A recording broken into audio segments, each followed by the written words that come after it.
3:20 in the morning, January the 18th, 2023. One more day for my birthday, man.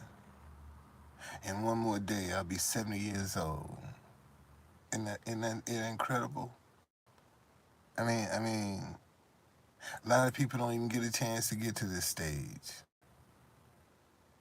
You know, they don't get a chance at all to get to this stage. So, and those are some of the things that we kind of take for granted. That we have these privileges and we have these opportunities that they always gonna be there. That's one of the mistakes that I think a lot of people make. They think things are always gonna be the same, that nothing will change. And then when change do come, it throw them for a loop. They don't know why. They can't figure out. They can't make the adjustment. And that's what the problem is. See, the one thing you don't want to do is panic. Let me say that again. The one thing you don't want to do is panic, because when you panic, fear is going to set in. And when fear set in, every decision you make is going to be subject to fail, because you're making it from a fearful emotion, not from an emotion of confidence. See, when you have faith, man, you got confidence. And that's what a lot of people, most of the time, is uncomfortable with. People's confidence. When a lot of times you see me walking behind Steve Bannon and Roger Stone and a lot of them other jokers down at the courthouse. That's not easy. First of all, you getting into cameraman shot, and not only are you getting into their shot, you stepping up on the international stage. See, know where you are and what arena you're in. See, I'm in Washington, D.C. That's an international arena because we're the nation's capital. So when you speak out in Washington, D.C., you're not just speaking to Washingtonians or people that live in D.C. You're speaking to the world. See, that's what people don't understand about D.C. That's where the world meets. That's where the world meets. Whenever somebody have a problem, where you think they coming? To that White House. When they have a disagreement, where you think they coming? To the to that White House. What's going on, man? Okay, so that shows you the importance right there alone. Just in the rest of the world, the whole world, if they get a problem, where they coming? To that White House for some resolution. Okay, and that's why it's so because if the White House wasn't important, why do you get millions of visitors every year? What are they coming to see? So that's why I sit there. Or I should say, that's why I sat there, because of the variety of people that you can touch. See, It's hard for you to unsee something. Let me say that again. It's hard for you to unsee something. Once it goes through your eye gate, man, it's gonna register in your brain. That's straight where it's headed, to your brain. And you can't unsee that. You see, if we could go in and erase our minds from some things that make us uncomfortable, make us unhappy, imagine what this world would be like.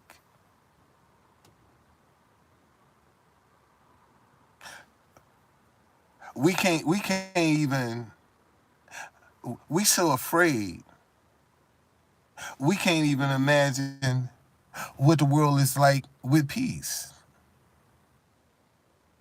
with some love, with some unity. That's one of the things I can say about the entertainers when I was coming up. Man, you know, they sung inspirational songs. They sung also about the lifestyle they lived. But listen to the music that people are listening to today. Got a lot of violence, a lot of sex, and a lot of drugs, and a lot of death. See, because what you'll discover when you watching those videos, see, every time they doing this right here, they shooting.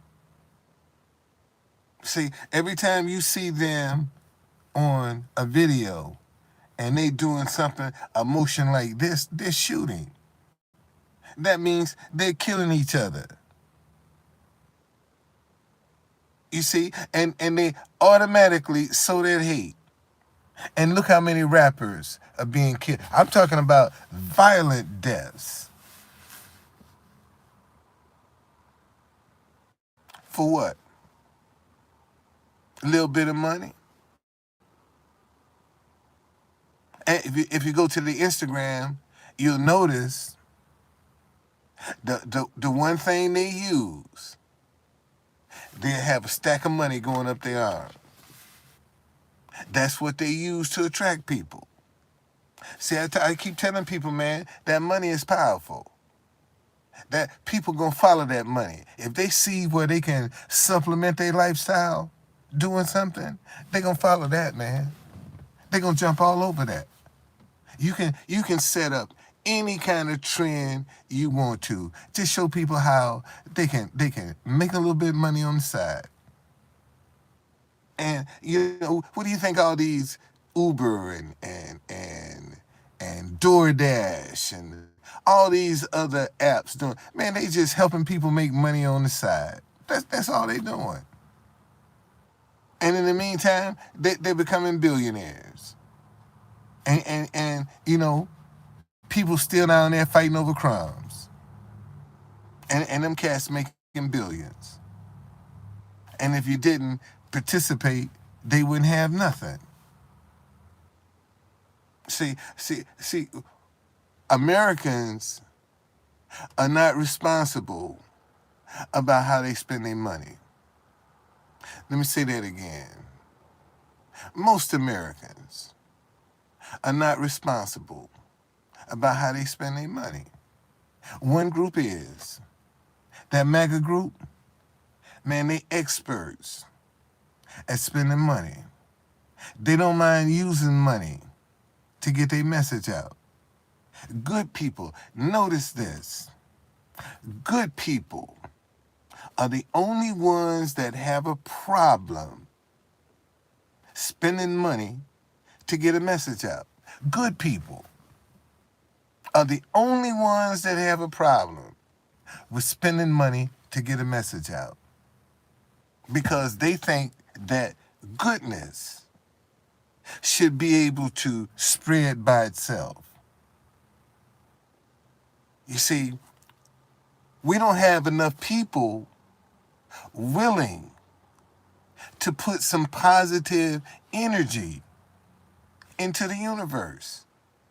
Every time they look at my sign and agree with me, and I can't give you no dollar, you just refuse to put some positive energy into the universe. Man, the other day, let me show you. I'm gonna show you this shit is real. This shit is real. You got people that refuse to put positive energy into the universe. Let me show you this.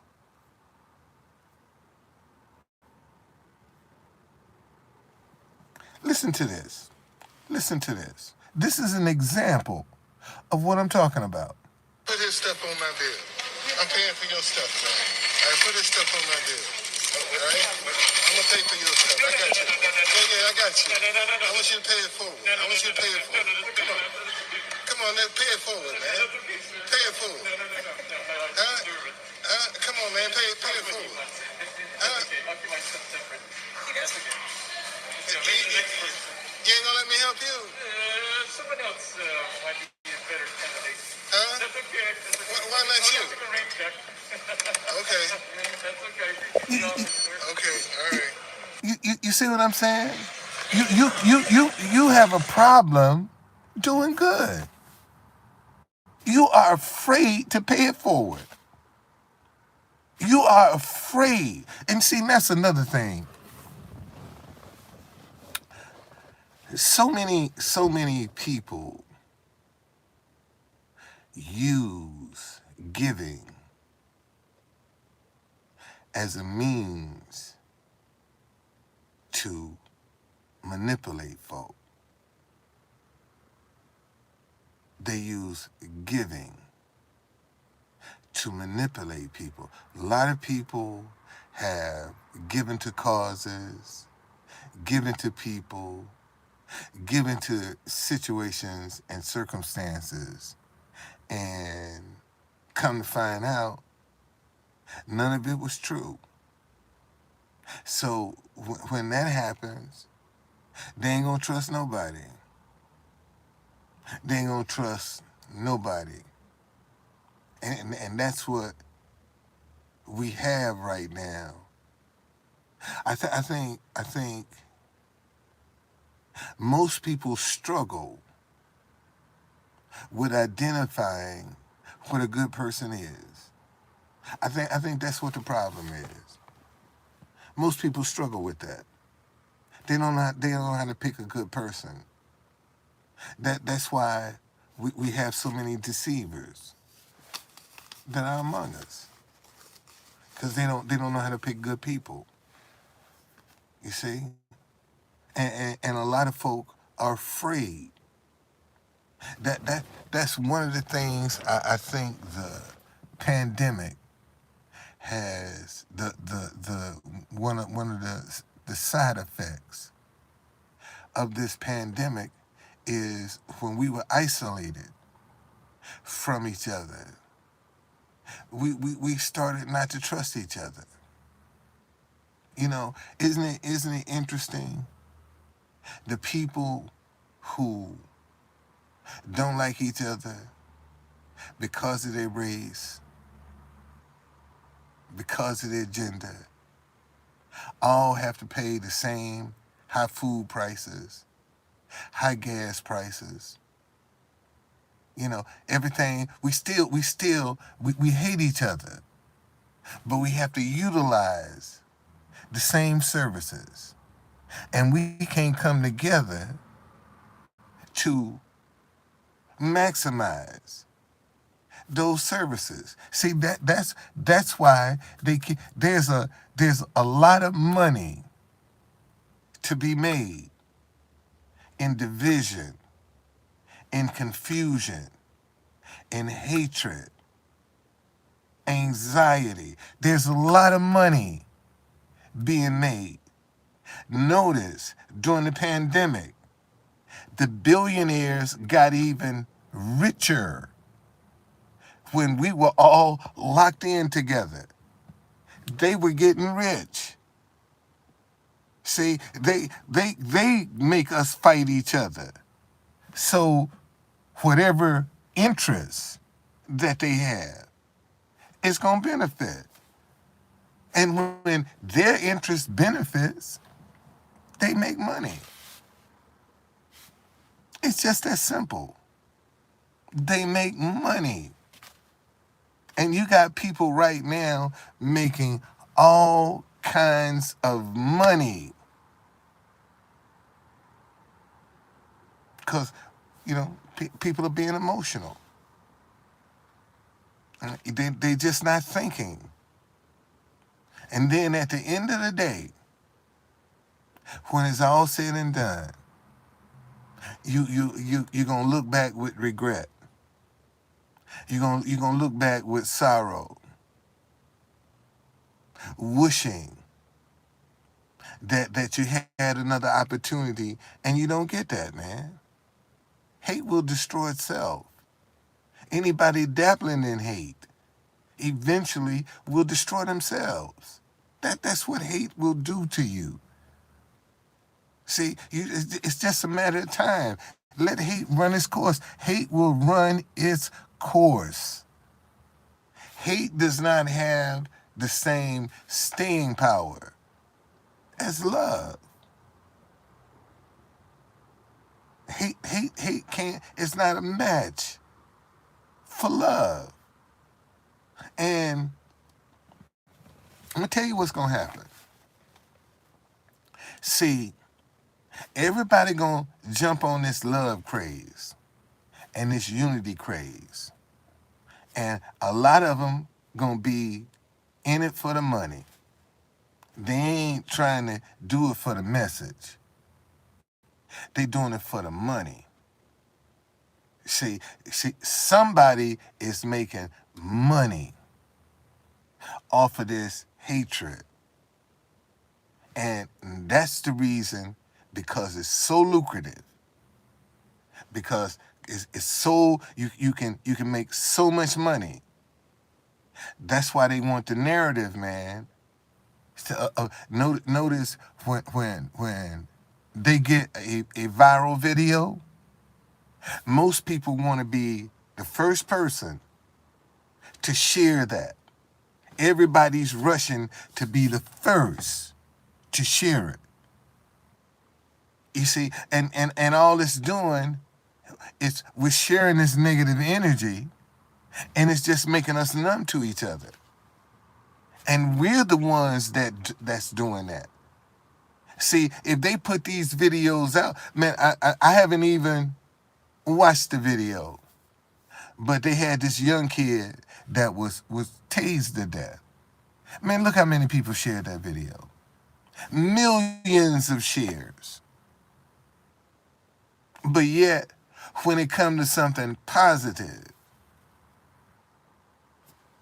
it ain't gonna generate the same kind of interest. You see, and that's where the problem is. Unfortunately, my kids will be 40 and 39 this year, and they came up in the MTV world, and that world was fake, man. See, you got to look at what the media has done to people. A lot of shows that, they had these crispy clean images, and when you get behind the scenes, it's the total opposite. And people were believing.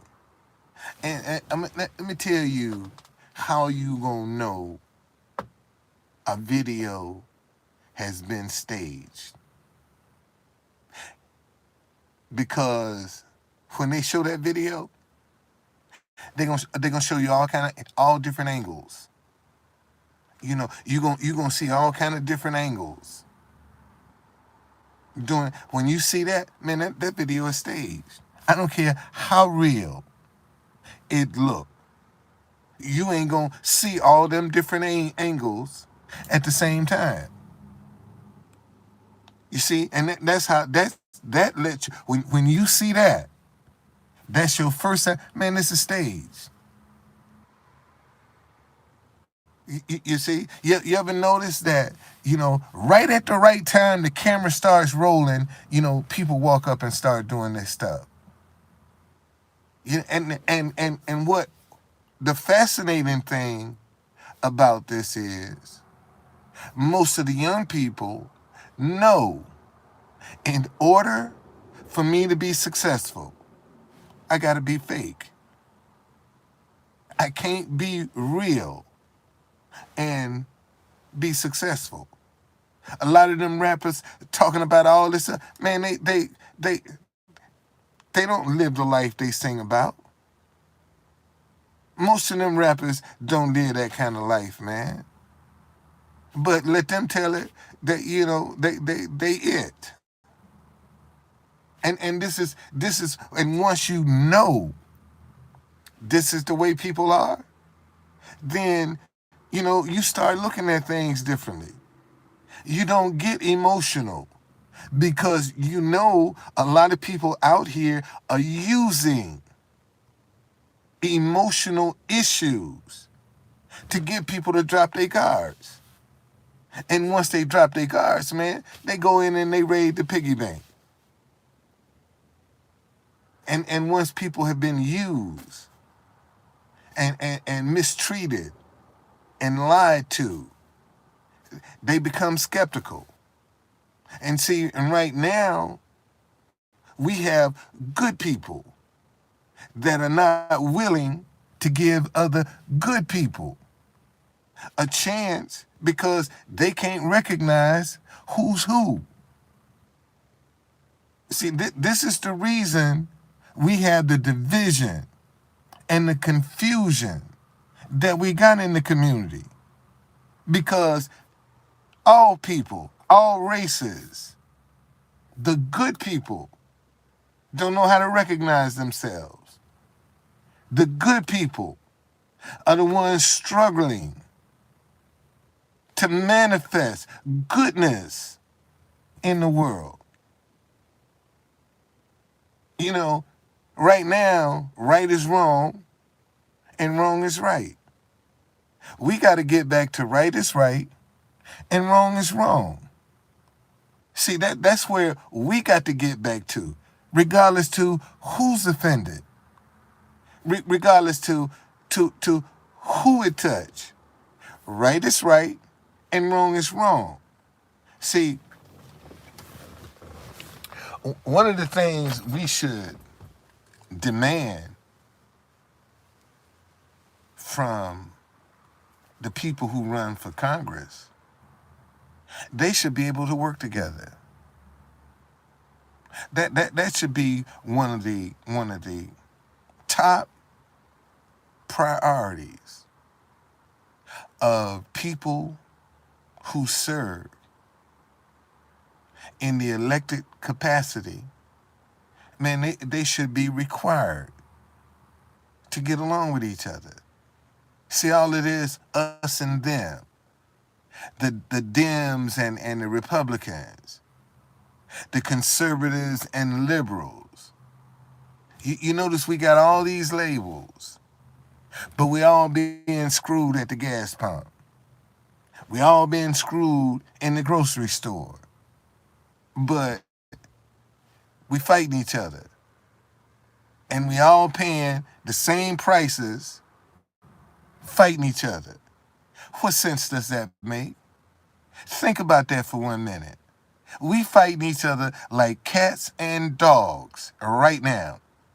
And then turn around and go play the same high-ass prices. And we'll come back after we done paid them same high-ass prices and still fight each other. But that person that you paying them same high-ass prices to, see, they ain't trying to change the narrative. They don't want you to wake up. They don't want you to stop fighting because it's profitable for them. That's why we got the division. Because it's profitable. The media has to support itself. Let me say that again.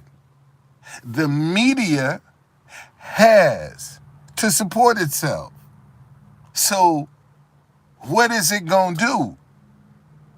It's going to tell you a story that you're going to have to come to them for. See, they going to sensationalize it and put yeast on it so that you're going to have to come to them to get the truth. You know, you get the scoop from them. And then at the end of the day, you'll find out a lot of this stuff is staged, man. A lot of it's staged. A lot of it's fake. You know, people are not sincere. People are not honest.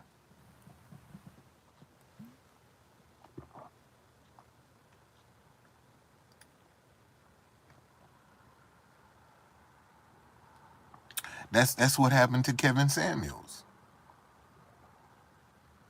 You know, Kevin Samuels started out trying to do it the right way, trying to be the honorable man, and couldn't get no traction. But the minute he started in on black women, man, he went viral. And even in his death, people are still following Kevin Samuels.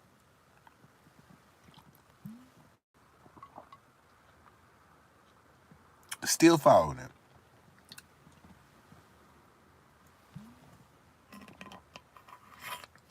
And they watch God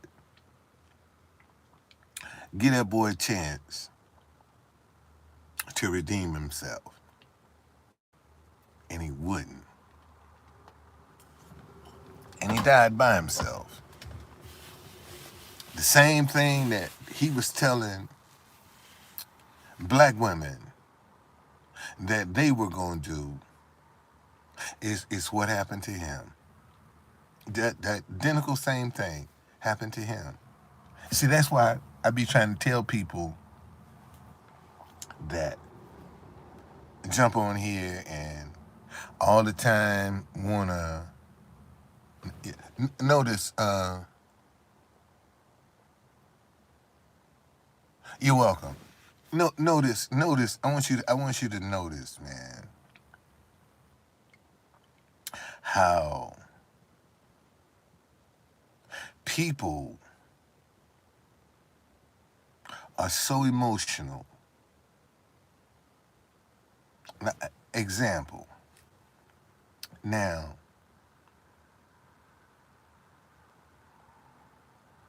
when some folk find out about my situation, oh man, I am so sorry that this happened to you. See, now their heart is open. You see, their heart is open now. And now that your heart is open, see, because in a sense, a lot of people now kind of feel bad because I'm out here, the same guy. I mean, look at this now. I want you to look at this. I want you to look at this. Now, see, I have to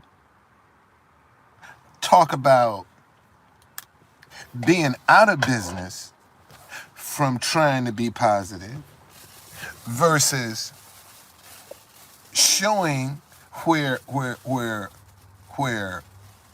I was able to uplift myself. Isn't it interesting that I can't show you how I uplifted myself, being positive. I mean, think about that for 1 minute, man.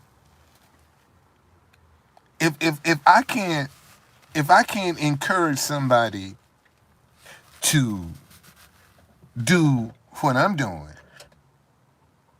because of the impact it has had on my life, that's when you make change, man. When you can show people how they can have some impact on their lives, you're gonna get some change.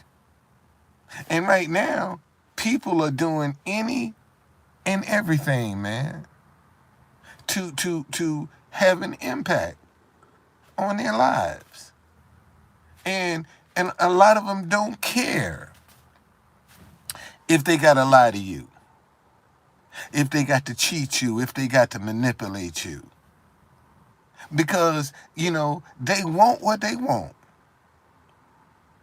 And we have created a bunch of young people that are so materialistic. They put materialism before life. That's why they killing each other. Trying to steal their chains. All this other, because it's all about materialism. See, if you look at the world now, when you're successful, you got the Gucci and the Louis Vuitton and the Armani.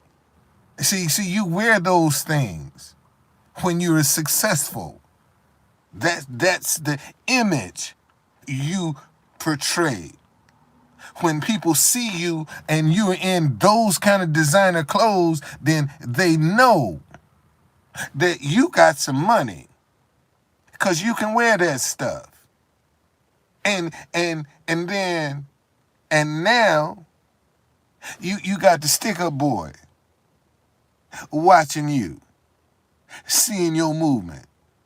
See, the majority of these young black boys today, when they come out their house, they ain't looking over their shoulder for no police. They don't give a fuck about the police. They looking over their shoulder for another joker that look just like them, that's trying to get the jump on them. See, because these young kids right now don't mind using kindness to get the jump on you. You thinking you doing a good deed, man, and these jokers trying to rob you, trying to set you up. And you thought you was being nice.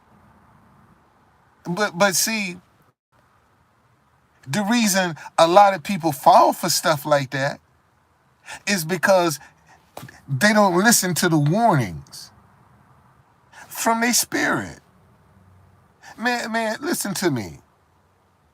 When you doing right by people, when you honest, you treat people right, you help people, man, when some negative energy walk up on you, you gonna sense it. You ain't gonna be comfortable. And see, and what a lot of people ignore is the people that make them uncomfortable. Man, I'm serious. If somebody walk up on me, and and I don't like the vibe I'm getting from it, man, I'm trying to get away from you, because I don't feel you. I had a guy call me yesterday and offered to let me sleep on his couch. And I said, thank you, brother, but I'm good. And at one time, when I first started my business, this brother was homeless. And we had a mutual interest. And I would, every time I see him, man, if I had some extra money, man, you ain't got to ask me. Here, man, You know, go get you some breakfast. You know, every time I saw him, man, then he would tell me, man, you know, brother, one day I'm going, when I get my money, man, I'm gonna remember you. I'm gonna remember you, brother. And one day he got his money and called me up. Say, hey, you busy? I said, no. He said, can you do a tour for me? I said, sure. Come pick me up and take me to the bank. We go to the bank. He give me $1,500. Now, mind you, we in Washington, D.C. The hotel where he's staying is almost 40 minutes outside of D.C. So now I got to go 40 minutes outside of D.C. to pick him up and come back in D.C. and do the tour. Now, the tour starts at 10 o'clock. When we start the tour, Don, can we stop for lunch? Now, you done gave me $1,500, right? Okay, man. You know, sure, you want to stop for lunch? Have at it. You know what time I ended my tour with this guy? 8 o'clock that night. 8 o'clock that night was when I took them back to their hotel. So in his mind, that $1,500 he gave me was sufficient. And I gotta tell you, man, if he was the last person on earth that I had to go to for some help, I'd do it out. I flat out do it out, man. I really would. Patty, what's going on?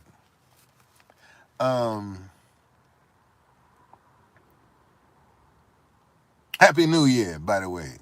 I ain't seen you this. This is the first time I ain't seen your name this year. But this is and see and let me show you what I'm telling y'all about happens in the black race, in the white race, in the Asian race, in the Hispanic race. What I'm talking about, man, is universal. You can put any nationality, you can put any people, and see that's the power of stop hating each other because you disagree. Because no matter what face you put on it, no matter what country you put it in, it'll be able to folk will be able to identify with it. Because all over the world, man, right now, the narrative is to have people fighting each other. See, that's the narrative. We supposed to fight each other, not love each other, not care about each other, but to hate each other. You see, that's the narrative that they got going right now. And we falling for it. You know how many people that talk about how bad the press is, but yet they are addicted to social media. You know, they all over got all kind of news sources. And they'll turn right around and tell you, oh, that's fake news. But they're addicted to all kind of news sources. You see, you know, like I said, and the biggest problem we got in the world right now, we have to get back to right is right and wrong is wrong. That's what's wrong with the world right now. You know, right now, right is wrong and wrong is right. And we got to get back to right is right and wrong is wrong regardless to who's offended. You see, and that's another thing. See, a lot of our decisions are being based on who's offended. You know, and the reality is people are just too damn soft right now. You can call me a nigger all you want, and depending upon the day that you catch me. Okay? Because sometimes you might call me that at the right time, and I don't feel like that foolishness. And I'll retaliate. But the majority of the time, if you want to sit back and call me a nigga, man, I'm trying to figure out how I'm going to deal with your ass. Because you done already showed me your color. You done showed me who you are. So now I got to, if I'm going to deal with you, I got to figure out how I'm going to deal with you. How am I going to tolerate you? Because you done showed me you're ignorant. You see? And I can manipulate you because I know you're holding on to hatred. See, you got so many people, man, that are holding on to hatred. And they're being manipulated because they won't let that emotion go. See, they don't want different. You know, and that's what the problem is. And see, like, this is how people are kept in bondage. Every time they come out to want to participate, want to get involved, want to make a difference, see, the enemy will label them as a clout chaser. See, now people are doubtful about their intent. See, it's the enemy that's going to label you a clout chaser because he don't want nobody following you. See, he don't want nobody listening to you. So what is the enemy going to do? The enemy is going to sow doubt. See, the enemy is going to make you second guess. Stop hating each other because you disagree. What they up to? I wonder what they going to do. If they going to be like Black Lives Matter, I give you some money. Are you going to act like Black Lives Matter? You see, and if you look at the platform, Black Lives Matter is built on, it's a negative platform. And they get billions of dollars with a negative platform. They get billions of dollars. Man, they got people that's done made money off Black Lives Matter just because you see Black Lives. Well, who produced that? Where is that money going to? You know how many white folk done got rich off Black Lives Matter? Think about that for 1 minute, man. Who's producing all of this merchandise with Black Lives Matter on it? Where that money going to? It certainly ain't going in the black community. Look how we tearing at each other. Where that money going to? Nobody even, man, who made this? All we see is Black Lives Matter. But we don't know who's behind that. And this is the deception, man, that's keeping us divided.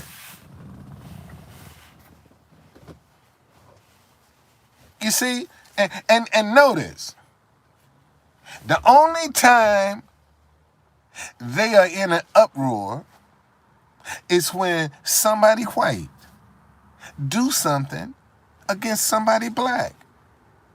Then Black Lives Matter raise up its ugly head. But as long as black folk are killing each other the way they are like flies, Black Lives Matter don't say nothing against black on black crime. That's out of control. But yet, when they, why? Because they are manipulating people's emotions to get them to spend money. Because 9 times out of 10, good morning, 9 times out of 10, man, when you are emotional about something, you'll support it financially. Oh man, oh, see that's my answer right there. I just talking to y'all, I just discovered something. See, right now, people are not emotional about stop hating each other because you disagree. See, I have failed making it emotional. See, that's where I come up short at. I haven't tapped into the emotional side of stop hating each other because you disagree. And mark my word, man, you watch every trend, every style, whatever it may be, they're gonna tap into an emotion, man. And when they tap into that emotion, that's where rich is gonna come. See, that's how you get rich. And you got people that tap into a negative emotion, OnlyFans. You know, you got so many people right now that men and women that can get on OnlyFans and make more money than they could on any job ever in their life. And now you want them to go back to work when they done got a little taste of this cheese they can get for degrading themselves, for embarrassing themselves. I mean, think about this, man. Who wants somebody? Well, there are a lot of people that don't care if the world has seen the intimate side of their partner. You know, I mean, it's crazy. You know, I saw where Kanye West got married again.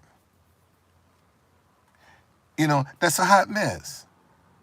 Man, you ain't healed from Kim Kardashian and that craziness. And now some other woman that came and married you? Okay, all right. Well, now you done found me. Thank you for finding me on YouTube. You know, so see, and what I want y'all to notice, look at the lifestyles that they glorify. Look at the lifestyles media glorify. You know, they glorify the they glorify getting over. They glorify beating the system. See, and what people don't understand, the game is rigged. You can't beat the system. You think you beating the system. Man, you can't beat this system. There is nothing that you can't do that at any point in time in your lifetime they can pull up on camera where you are and what you doing. Have you ever noticed how when they have all these criminals? Have you ever asked yourself, man, how they know he was at this store? Or how did they know she was here? You know, they start showing you all these footages of people because no matter where you go, man, somebody's watching you. Let me say that again. If you don't know this, no matter where you go, somebody's always watching. Ain't no privacy. If you think you got privacy, man, you out your mind. You ain't got no privacy. Everything about you, they listen. It wouldn't even surprise me that a lot of these apps that we got on our phone, man, they can listen to your conversations as long as that app is active on your phone, because a lot of them ask you for access to your microphone. Notice that. One of the first things they ask you, can we have access to your microphone? Can we have access to your camera? And once you give them access, they can do whatever they want. How you gonna know? Think about that for 1 minute. You done gave them access, and you gonna tell me they can't do whatever they want to do because they now have access? See, that's why a lot of y'all need to stop jumping on these apps and putting in your banking information, because now they can monitor your spending. They monitor how you doing, what you doing, because you done gave them access to your information. You see, and now, notice, I tell you what, if you think I'm lying, use the same password across different platforms and see how they'll tell you, hey, you using this password is being used in multiple. How they know that? Because they have access. And that's what we ain't paying attention to, is the access that we giving up freely. They ain't making us do it. We giving it up freely.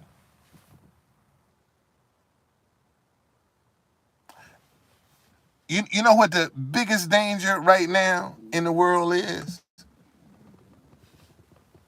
You want me to tell you the app that's the biggest danger in the world right now? It's TikTok. TikTok is the most dangerous app in the world right now. Okay? I ain't TikTok. Chinese control. Okay? Chinese controls TikTok. And TikTok is in every household. Government agents. You notice how much access, and see, and what you want to ask is, man, how much? Yeah, they ran by China. TikTok is ran by China. And you gonna tell me the Chinese, if you gonna give them access, they ain't gonna be nosy? They ain't gonna snoop around? And you done gave them access? See, y'all don't know the capabilities of a lot of these apps that you're giving access to. And see, and let me tell you something. If it's the thing to do, run. Let me say that again. If it's the thing to do, run. Remember back in the day, not too long ago, when Bitcoin was the thing to do? When the last time you heard something about a fucking Bitcoin? At one time, man, you couldn't, every second, all you heard was Bitcoin. When the last, all these crypto experts with Bitcoin, where they at? Where they at? I mean, look at how the crypto market, and some of y'all probably got caught up in that crypto market because it was the thing to do.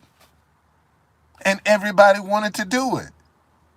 Everybody wanted to jump on the bandwagon. And look how much money people done lost.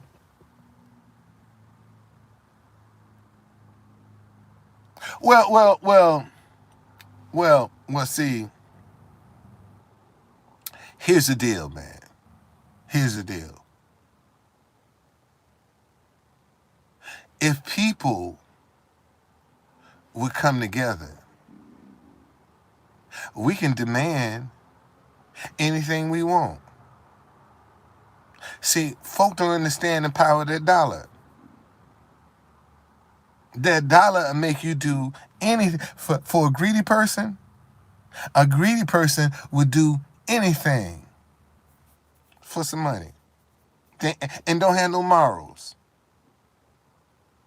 Ain't got no red line.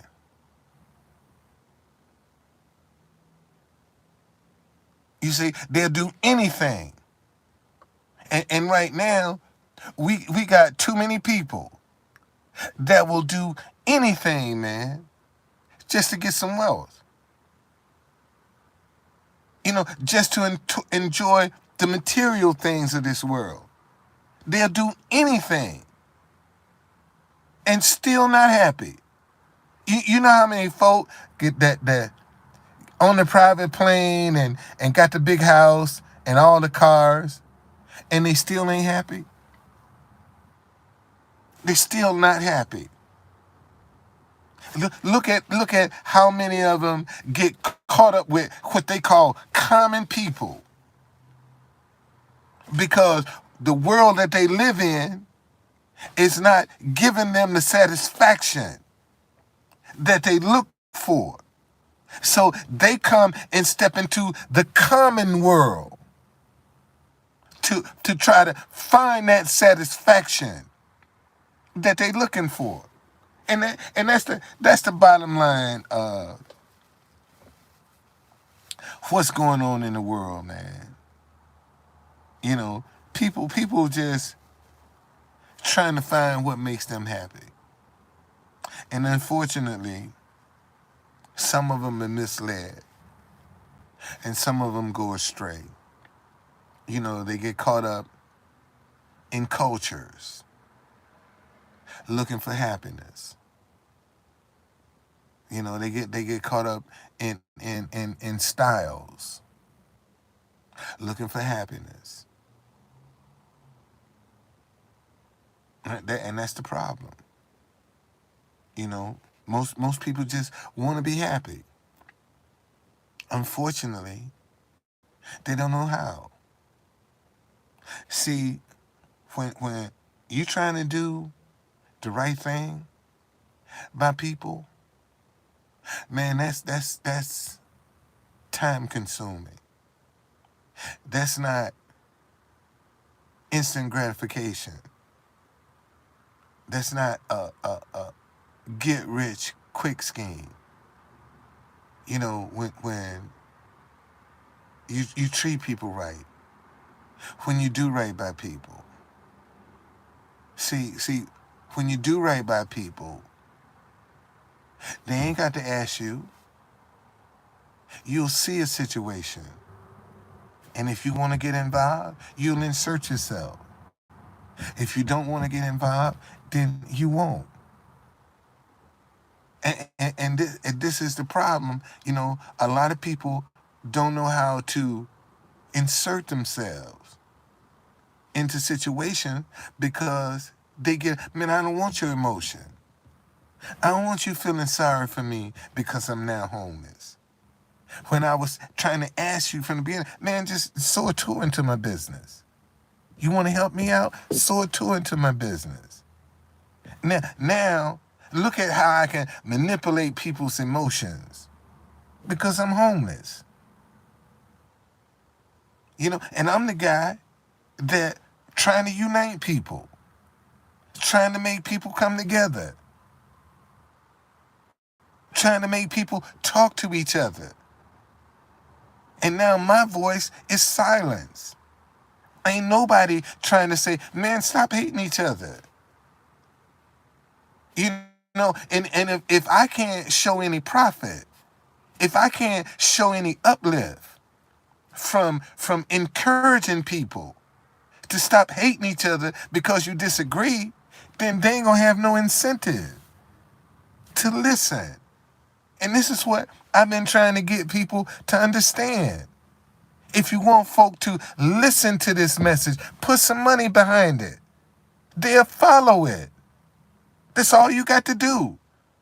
See, because if they see me living large, because I'm pushing this message, what you think they gonna do? Think about that. What you think they gonna do? They gonna come out and try to do the same thing. Man, do you know if the truth conductor breakthrough, how many people you now gonna see at courthouses with signs, with a message? See, I just happened to, everything came together for me. I had the name, Truth Conductor. I got the conductor look. See, that's another thing that people don't take into consideration. Man, when you're building a brand, you got to look like your brand. People should not look at you and guess and wonder what you trying to say. When you see me, I look like a conductor. You see? So you automatically, and then when you say, oh, that's True Conductor right there. Because they see my brand. When I want to hide, this is how I dress, just like this. People don't even recognize me when I walk out in public looking like this. This is why I don't train them to recognize me.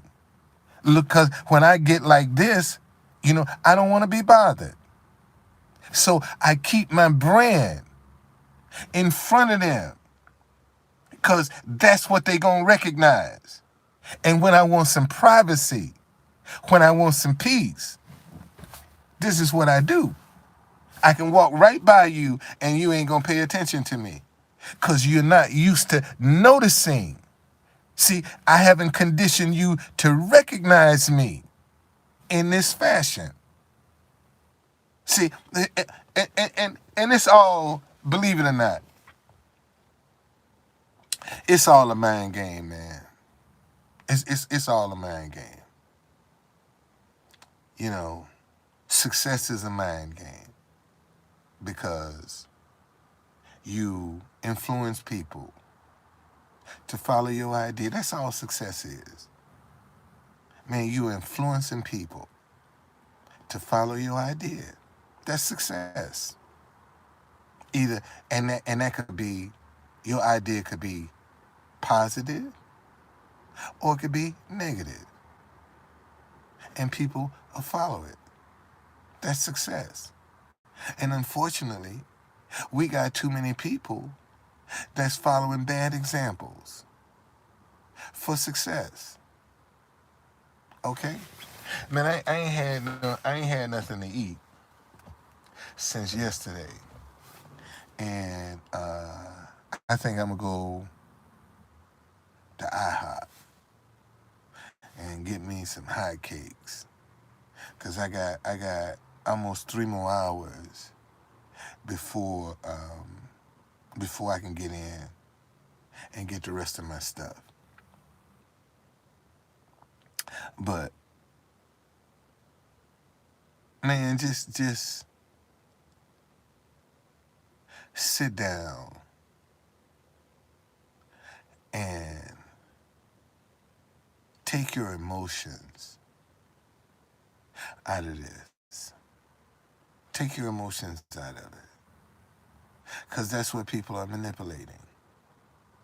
And when you take your emotions out of it, then you're going to start asking questions. Why is this? What does this mean? Where is this going?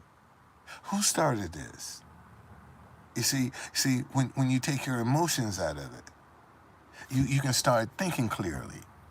As long as you're operating in your emotions, you're not thinking clear. You're not thinking clear at all. See, so, you know, and the question is, you know, what kind of energy are you putting back into the universe? I mean, think about it, man. We all got a part to play in this. We all got a part to play in this. We're allowing this negative energy to run rampant because we don't want to put any positive energy back into the universe. See, that's what the problem is. People are afraid, man, to put positive energy back into the universe. That's how successful the enemy has been. And who's the enemy? Negative. That's your enemy. If you live a righteous lifestyle, negativity is your enemy. I just helped somebody. I just helped somebody. If you live a righteous lifestyle, if you live a positive lifestyle, negativity is your enemy. Because you can't live both. You're going to have to live one or the other. And if you're trying to live both, see, now you're fake. And we got too many people right now that's saying one thing and doing something totally different. And that's what's keeping us divided. Nobody say what they mean and mean what they say. And that's what we got to get back to, man. Say what you mean and mean what you say. Regardless to if somebody's offended or not. Say what you mean and mean what you say. You see? And when you get to that point, see, you teaching people how to treat you. That's one of the girl, man. I feel head over heels for this girl. Didn't work. But that's one thing she's done. You have to teach people how to treat you. I wasn't successful with her, but I retained the message. Man, you have to teach people how to treat you. And sometimes that ain't comfortable. Sometimes that ain't pretty. But it has to be done. And so many folk right now are worried about hurting other people's feelings. And the people whose feelings that they're worried about hurting don't even give a damn about them. Don't even care. And they worry about what this person thinks. Matter of fact, they'll go head over heels trying to impress somebody that don't even give a damn about them, hoping that they can change their mind. And that person is only using you. Because as soon as they get what they want, they're gone. And now you left holding the bag. And sometimes that bag can be, a baby, a STD. See, I mean, I'll be 70. And we were a part of the sexual revolution. Back in the day, man, you could meet somebody and the same day, y'all in the bed screwing. Don't know each other from Adam, but you had that vibe.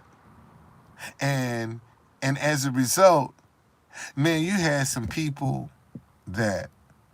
you had some women, their first time get a sexually transmitted disease that they got to live with for the rest of their life. Can you imagine that, man? Somebody give you something to infect you and did it with love, did it with passion, I mean, think about that. You know, people, if you're gonna get aroused, you got to get excited, and you got people that's getting excited, that's aroused, man, knowing that they infected, and they get off on infecting other people knowingly. See, that's the kind of sickness, man, that we don't talk about. See, we have so many other issues that we're dealing with. See, people want to put this on race because we're divided. You got folk in divorce court right now, all kinds of money, from all races, nationalities, that won't even speak to each other. You got people in child support court right now, won't even speak to each other. You got people in probate court right now, came out of the same vagina and won't even speak to each other. And then you throw race and politics on top of that? Man, you got a lethal explosion. See, we're not dealing with the everyday bread and butter issues that's keeping us divided because we disagree. See, that's what and this is all I've been trying to do is, man, encourage the conversation. Ain't none of us perfect. We all got some isms in our closet. Let me say that again. We all got some isms in our closet. You got some things that you know how many people are irritated by the fact I got a missing tooth? You know how many people that just irritates them to no end. And regardless to what I'm saying, man, they can't get past the fact that one of my teeth is missing. See, and they'll turn around and tell you, man, I don't hate nobody. I ain't got no problem. We all got some issues, man. At the end of the day, ain't none of us perfect. So if ain't none of us perfect, man, why we can't talk to one another? Why we can't stop hating one another? Why can't we talk to one another and stop talking at each other? Right now, that's all we do. Talk at each other with the hatred, the division, the us and them. See, and and like I said, and isn't it interesting? The people that's hating each other still pay the same high-ass gas prices. Your life ain't no better than mine, but you hate me.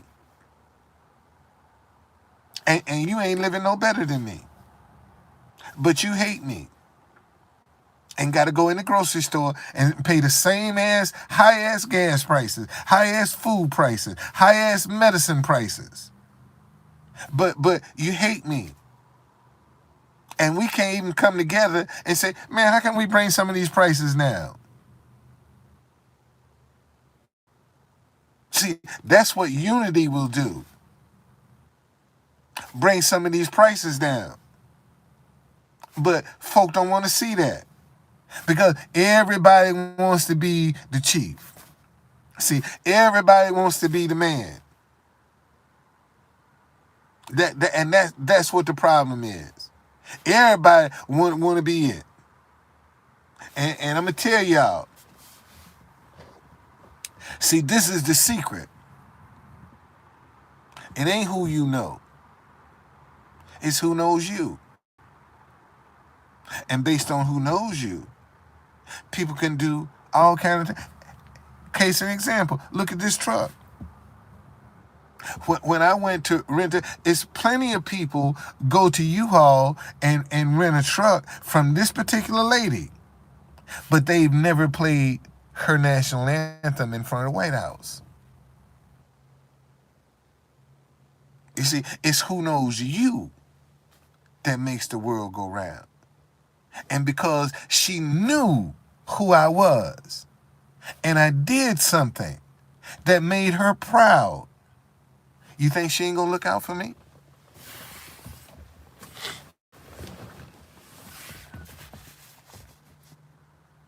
See, this is, and sometimes, man,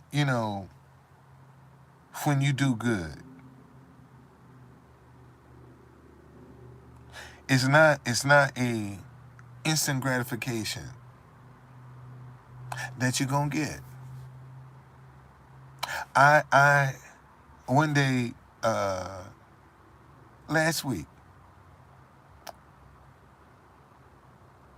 I was going into Lafayette Park and dropped both of my phones. I dropped both of them and didn't even know it. I dropped my phones up near H Street. Didn't even know it. I get all the way down to Pennsylvania Avenue, set my stand up, looking for my phones to play my music, and I ain't got my phones. And I'm like, oh man, I done dropped my phone, and I know I just had them. So I said, let me backtrack and see, can I find my phones? Man, when I started going back, now the majority of the brick in Lafayette Park is red. I dropped my phones. They got about I say 2 feet of concrete that's black. It's dark. So when I dropped my phones on this little dark strip of concrete. So they blended in. Because if I had dropped them on the red brick, they would have stood out like a sore foot. And man, somebody would have picked my phones up and I went back and I got my phones. During the pandemic, I went to Home Depot and I had $400 in my pocket. And I got my wallet and I thought I put it in my shirt pocket. And I dropped it. And didn't realize it until almost an hour later that I didn't have my wallet. So now I'm in a panic. Cancel my cards and stuff. And I said, well, let me go home and see if somebody might have, looked at my license and said, oh, I dropped his wallet off at home. And in doing that, I said, man, let me go back to Home Depot and see if they have a lost and found. Get to Home Depot. Ask the young kid, man, y'all got a lost and found? He said, sir, I don't even know. This is my first day. See, I could have got frustrated right then and there and took off and went home. But I said, you know what? Let me go inside and ask myself. And I walk up to the counter. I said, ma'am, do y'all have a lost and found? She said, yes, we do. I said, I dropped my wallet this morning. And she said, yeah, you did. What's your name? I told her my name. And she reached under and whipped out my license and looked at it. She said, yep, that's you. And gave me my wallet. And I had $400 in my wallet when I dropped it. And the $400 was still there. Was still there during the pandemic. Now, if I was a nasty person, do you think I would have got my wallet back with my money in the pandemic when people been cooped up and need money? No, man. No, it wouldn't have happened. It wouldn't have happened. And show you, even in this situation right now, look at the favor I got with this truck. I go rent a truck from a woman that I did a good deed for. I played her national anthem for Sudan, mind you. Okay, look up Sudan, the way they're fighting in Sudan. And I played her national anthem for her in front of the most important house in the world, the White House. And people don't even appreciate that, even for me, even coming up with that. How many times in your lifetime, man, are you going to be able to stand in front of the White House and listen to your national anthem? Think about that. Something that simple we take for granted. Whole lot of people. And man, I've had people in tears. I play their national anthem and they stand there in tears in front of the White House. That's how I know, man, I'm doing the right thing. I know I'm doing the right thing. See, but I just fail at trying to get people to see this is the right thing to do. See, I came up short. I can't, I have to put that on me because I haven't been successful. I haven't found the right emotion to tap into to profit from stop hating each other because you disagree. And I got people from all over the world, all over the world, all over the world, man, that agree with that message, all over the world. And the one mistake that I made was I didn't interview enough people about their thoughts on stop hating each other because you disagree. If whatever, if I could get the chance right now to go back, this is what I would do. I would start sharing with people because when I'm saying it, they think I'm making stuff up. But when other people are saying the same thing that I'm saying, now it becomes more believable. And that's the mistake I made. And see, let me tell you something. If your ideas are not growing in your mind, they dead. Let me say that again. If your ideas are not growing in your mind, they dead. True conductor, what the hell are you talking about this morning? Well, see, when an idea grows in your mind, it expands. You start seeing different expressions of this idea when it's growing in your mind. You start seeing different expressions of it. See? And that's what you have to closely monitor. How your idea is growing in your mind. See, the thing about ideas is this. Some of them are designed to knock you flat on your butt to see what you're going to do. Let me say that again. Some of your ideas are designed to knock you on your butt, man, and toughen you up. See, you ain't gonna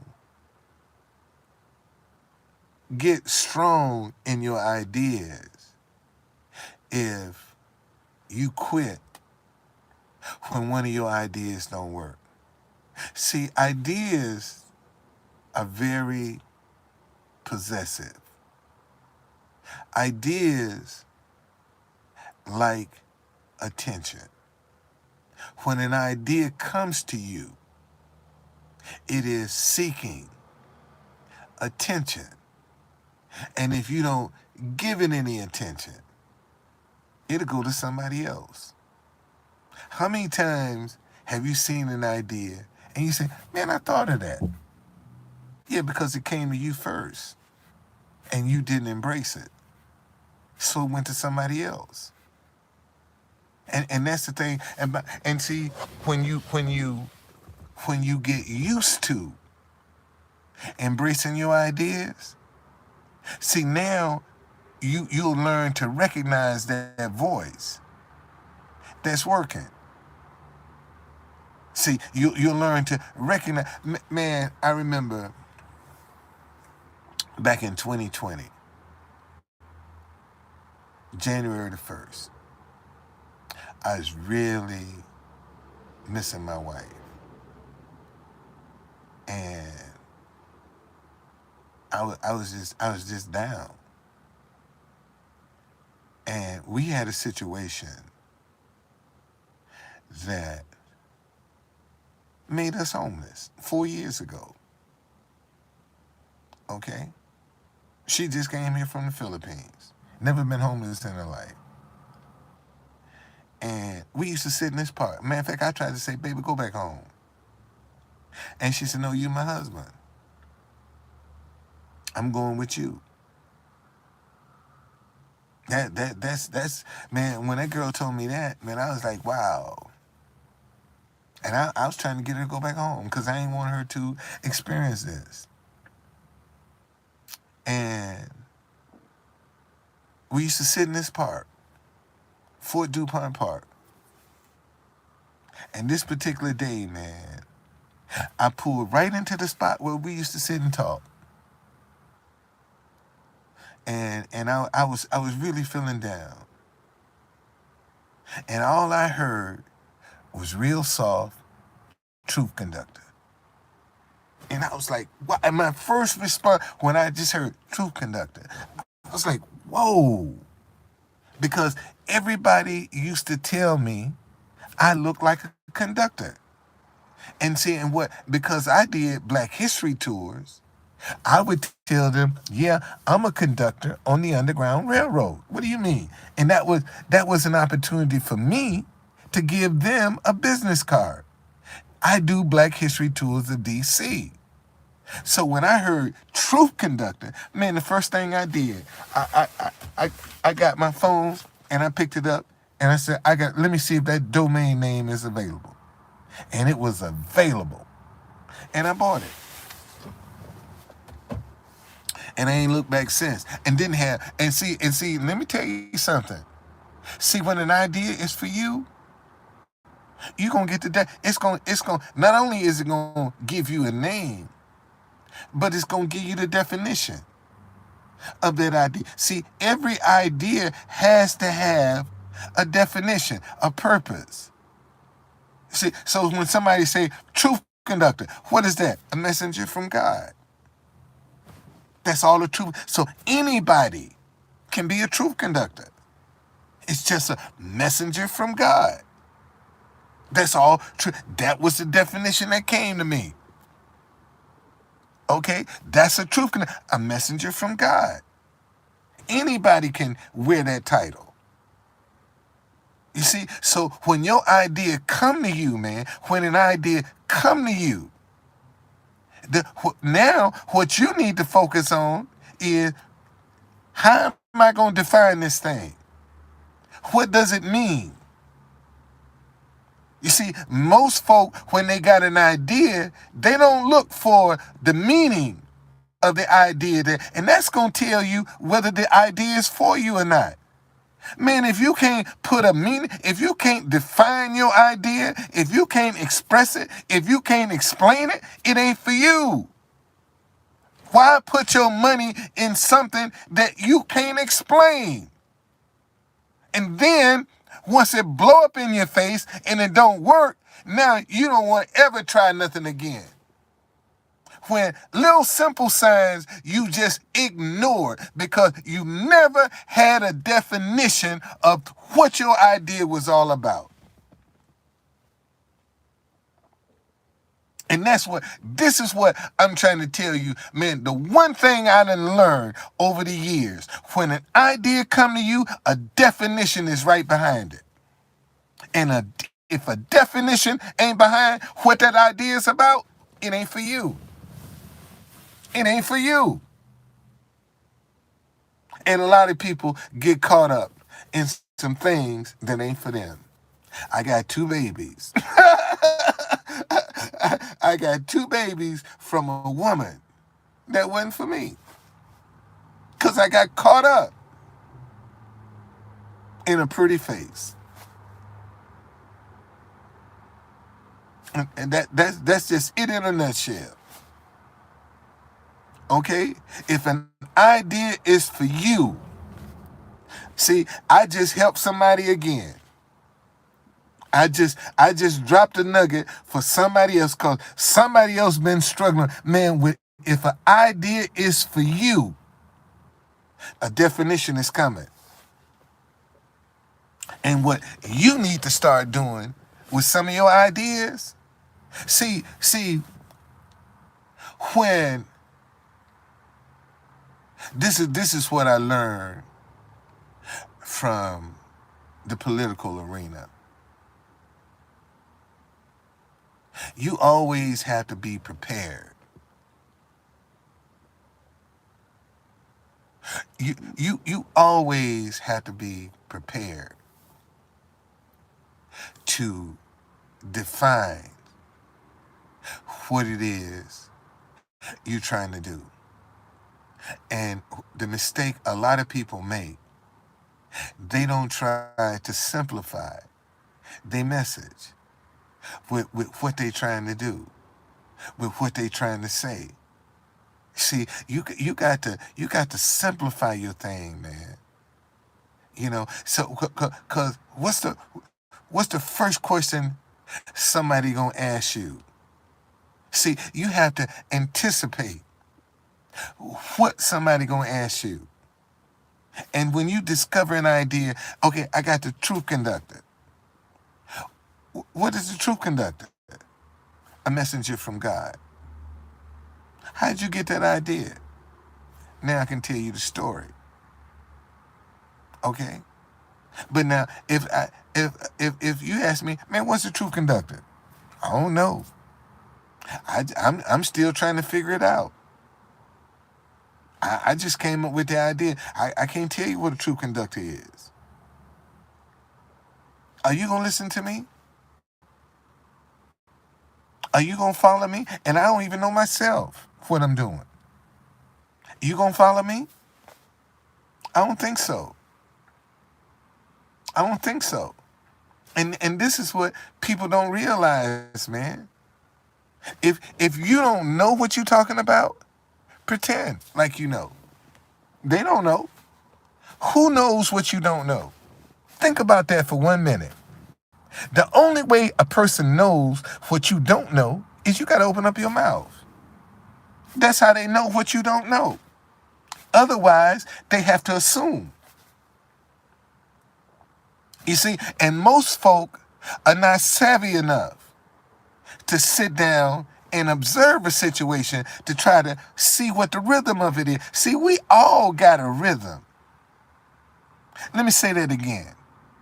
I don't care who you are, good or bad, pretty or ugly. We all got a rhythm of how we do stuff. And what folk don't pay attention to is other folks' rhythms. See, they totally ignore other people's rhythms. And if you watch their rhythms, you'll know how to deal with them.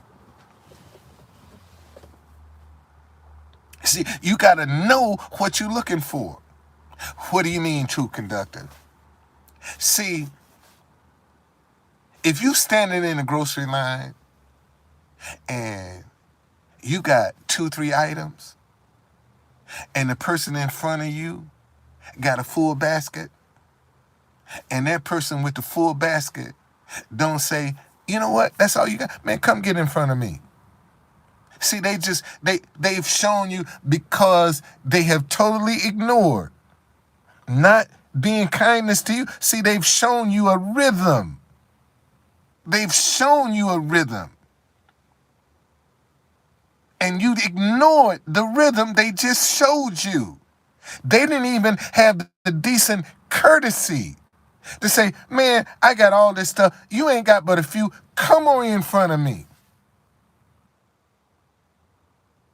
You see, and that will tell you the kindness. Man, all you got to do is sit down and watch how people interact with other folk to see the you can and you see when somebody's considerate, when can somebody you can recognize that, man. You will recognize that when you see it. You see, and this is why you have certain positive moments that go viral because somebody recognized something and they were moved by it. But ask yourself this question: why can't we be moved by something positive? Think about that, man.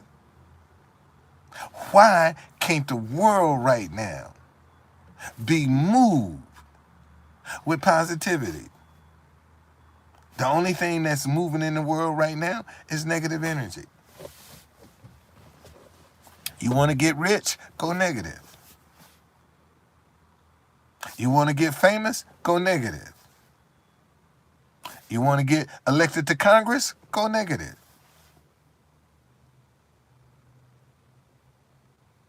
And that's just the way it is. Ain't no love. Ain't no love, man.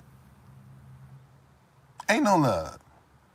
And look how many people that sit down, agree with me, but don't want to say, man, here's $1. Thank you for sharing the love.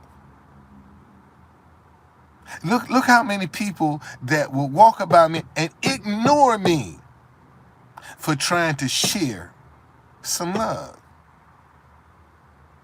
They are suspicious of me because I'm trying to share some love.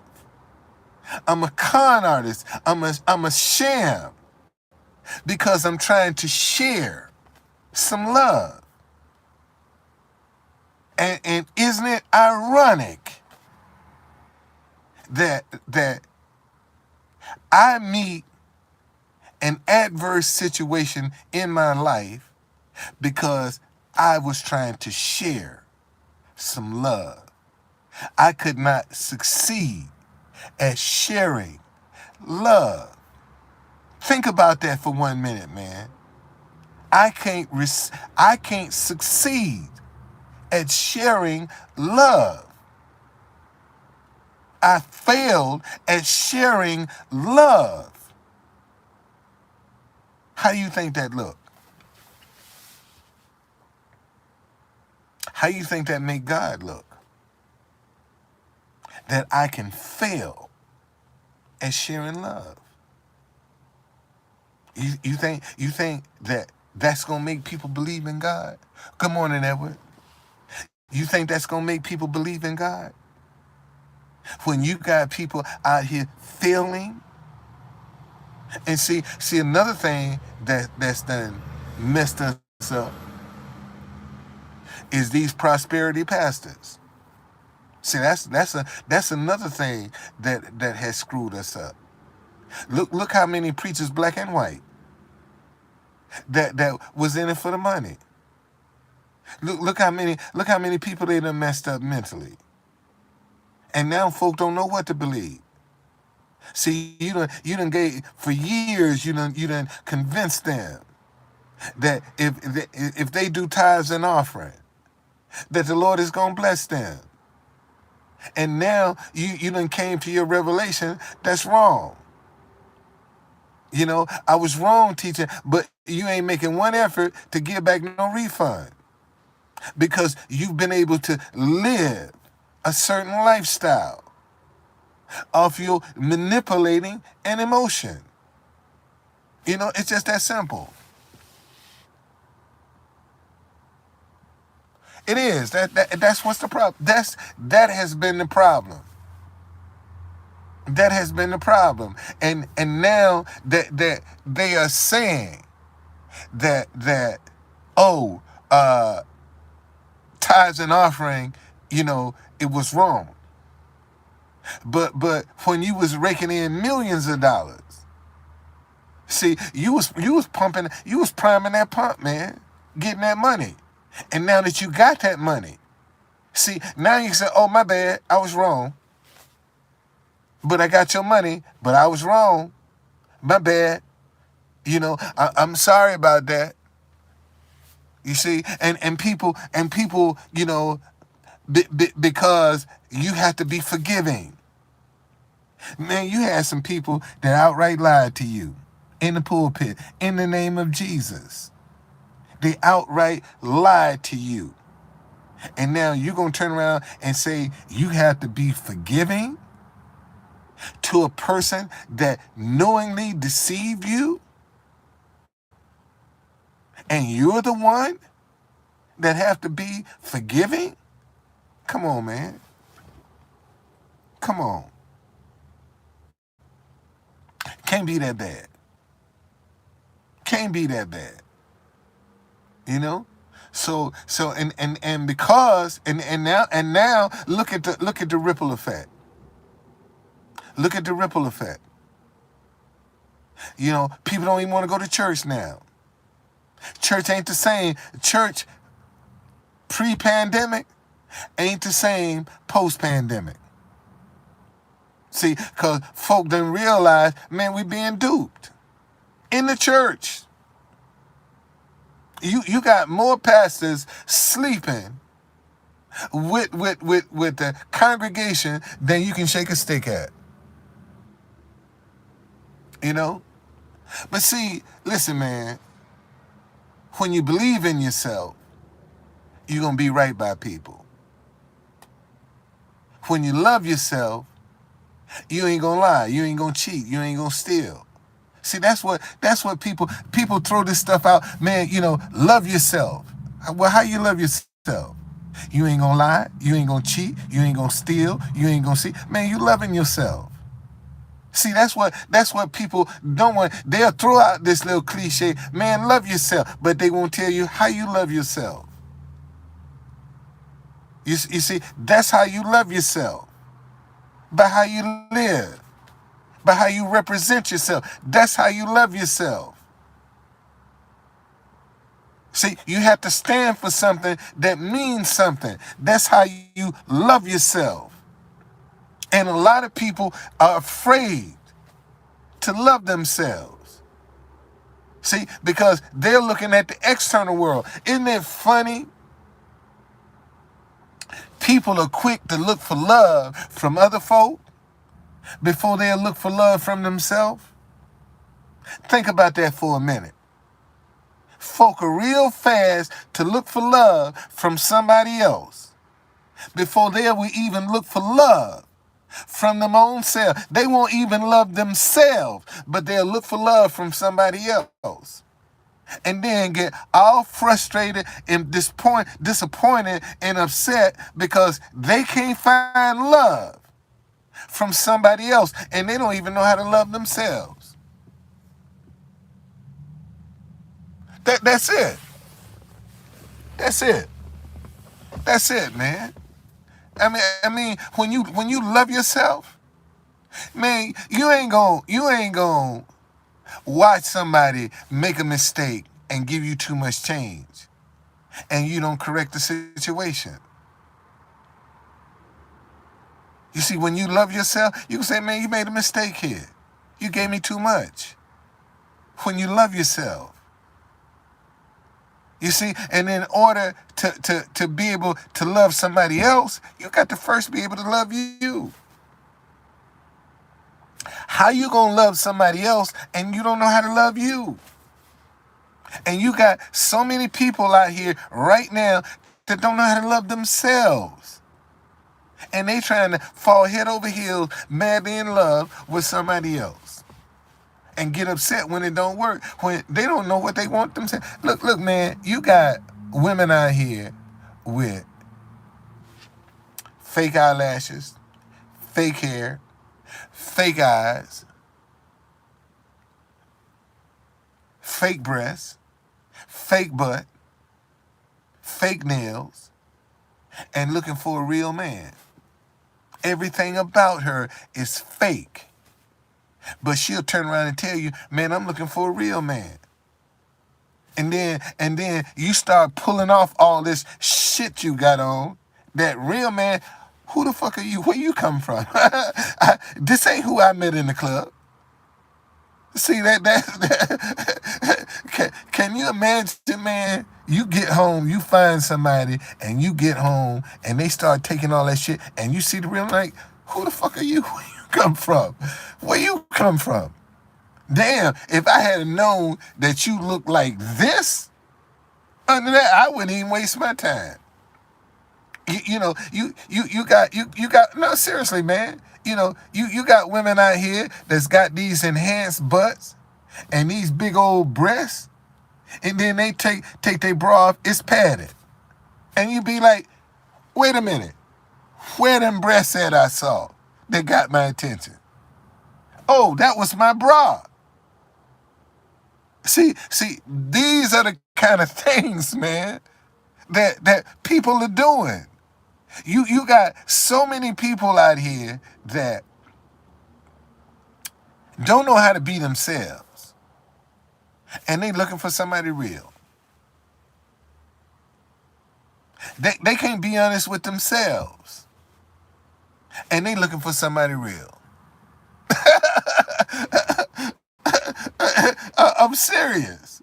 They can't be with themselves, and they looking for somebody real. See, and folk don't want to be held accountable. Listen, man, we all got a weakness when it comes to the opposite sex. Let me say that again. We all, I don't care who you are, we all have a weakness when it comes to the opposite sex. We all got a weakness. And that person that got your weakness, they know how to punch your button. They know. You ever notice how some men just know women are freaks? They can look at, man, that's a freak right there. They know, they can just look at, don't know nothing about, so man, that's a freak right there. Because they recognize some traits. See, that's how you identify stuff, man. You recognize the traits. That's how you identify stuff. And unfortunately, so many people be getting warnings that they ignore. They totally ignore them. And then to turn around and say, man, something told me. Yeah, you didn't listen. Some did try to tell you. You didn't listen. And now, you're finding out the hard way because you wouldn't listen. And see, that's the thing about ideas. Okay? See, this is the thing about ideas. When you start embracing your ideas, you don't postpone it. Man, when an idea come to you, you move with it. See, because you don't know what it's supposed to do, where it's coming, but you know you're positive. You see, and if a negative idea came to you, it ain't gonna feel right. See, this is the reason why you have to walk in your integrity and your righteousness. Because when something negative walk up on you, man, you can sense it. You can feel it, don't feel the same.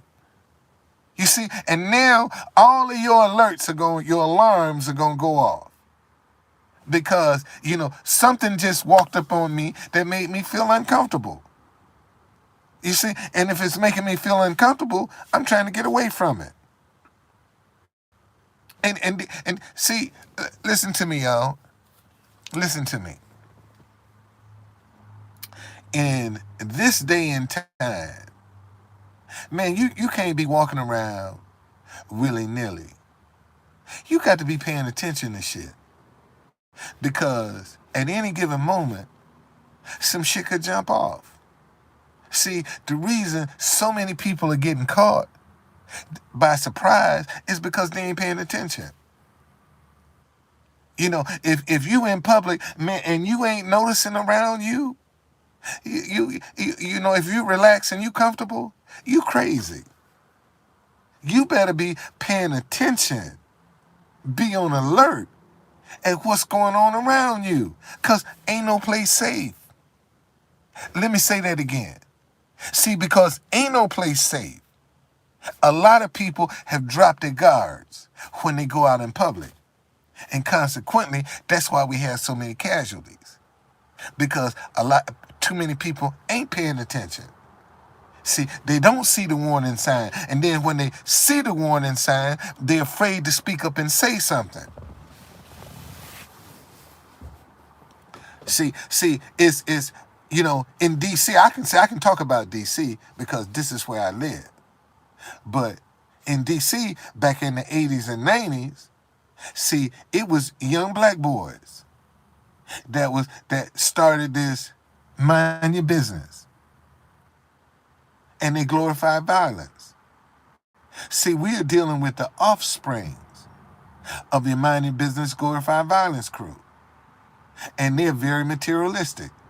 They don't give a damn about nothing. They just want materialism. That's what they want. See, and we're sitting around acting like we don't see that. Why would a bunch of kids, man, be willing to risk killing you just to drive around in your car for a few years? They know they can't keep it, but they just want to get a joyride and willing to go to jail. See, look at how many young boys that have to get their street cred by going to jail. And this is what they don't know, that the penitentiary is the only place where slavery is still legal.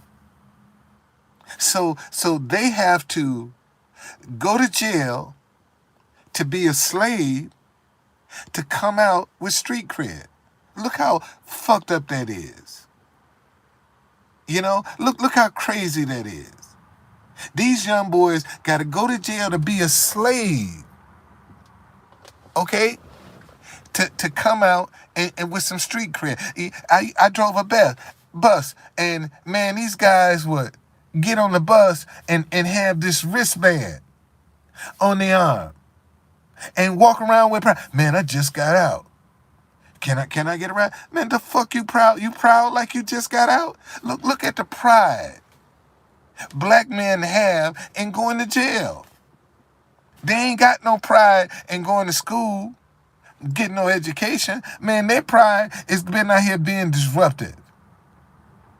You see, being disrespectful. That's where their pride is.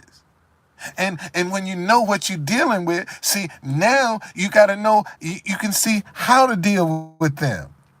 Because you can't deal with them like normal people. See, this crew that we got right now, you can't approach them like they human beings. You got to manipulate them. That's the only way you're going to be successful. And you say, oh, that ain't fair, but how they being manipulated anyway. That's why they doing all this dumb shit. So why ain't you trying to manipulate them to do what's right? Isn't it interesting that we don't try to manipulate for people to do right, but you can get rich overnight doing wrong, and people don't have a problem with that? Isn't that interesting? I can get rich, man. I can whip my dick out right now and get rich overnight, but I can't get rich saying, man, stop hating each other because you disagree. See, I can't get rich encouraging you to talk to each other, but I can get rich making you fight each other. How screwed up is that? I mean, think about that for 1 minute. Right now, if I want to go on the dark side, I can get rich making people hate each other. Right now, I can get rich making people hate each other. And get evicted trying to make people love each other. I mean, isn't that ironic? How ironic is that? That I can run into adversity for trying to encourage people to love each other. but I can get rich making people hate each other.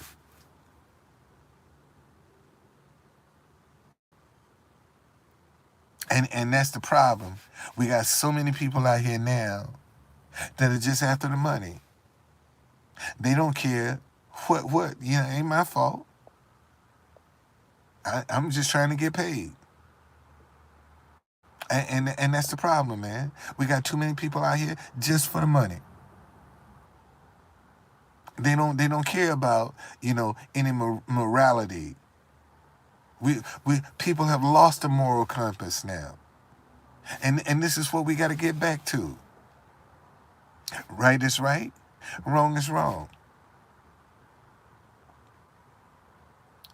This is what we got to get back to.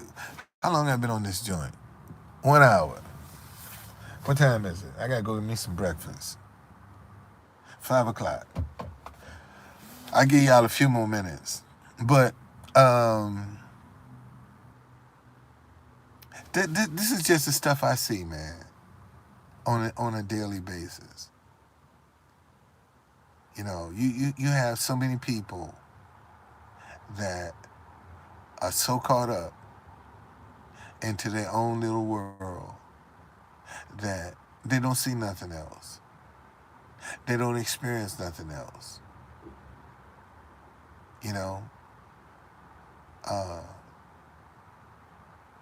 And they're not conscious about anything else. And so, I guess, again, my dilemma is conveying this message. That's my dilemma. My dilemma is conveying this message, being able to get people to receive it, to let them see that,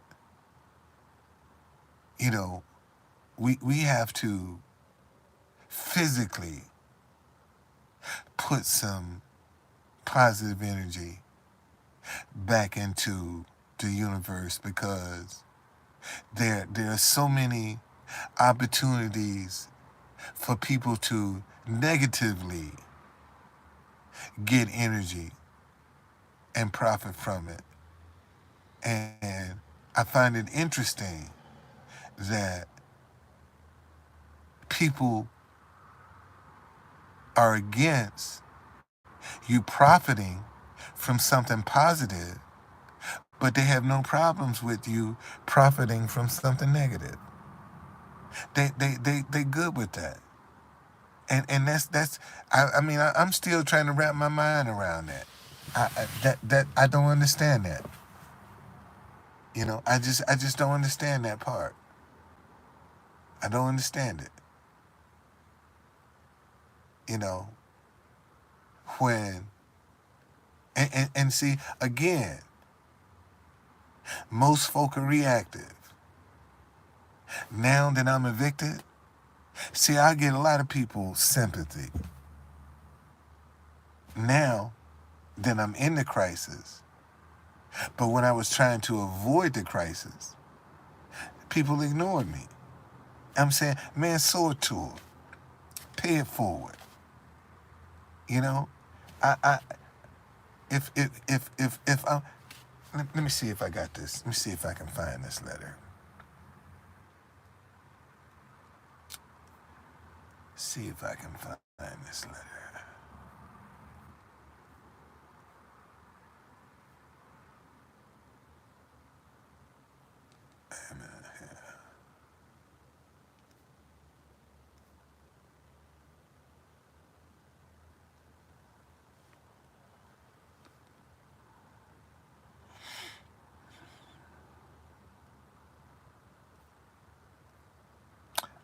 I'm back when I was a street vendor. This guy, I know what I can do. Back when I was a street vendor, this guy, Ed Stern, used to walk by me every day. White guy, lived up in Bethesda. and we would have conversations every day. Matter of fact, he called me last year. He said, I'm now retired, but I just wanted to see if you were still around. And he wrote a letter to the Washington Post. Let me see, can I find this?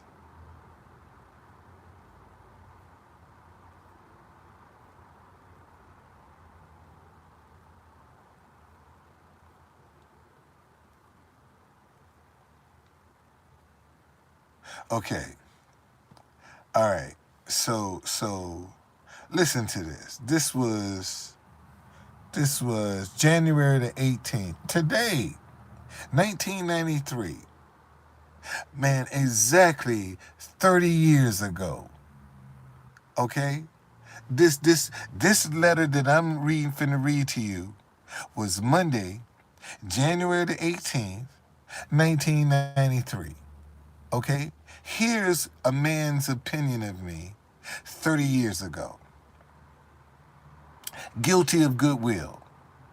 Thanks for showing how the district is dealing with street crime by Haslin Don Folden, the street vendor at 4th and D Street Northwest, District Weekly, December the 24th. I've seen that man for years, and I can tell you he is guilty.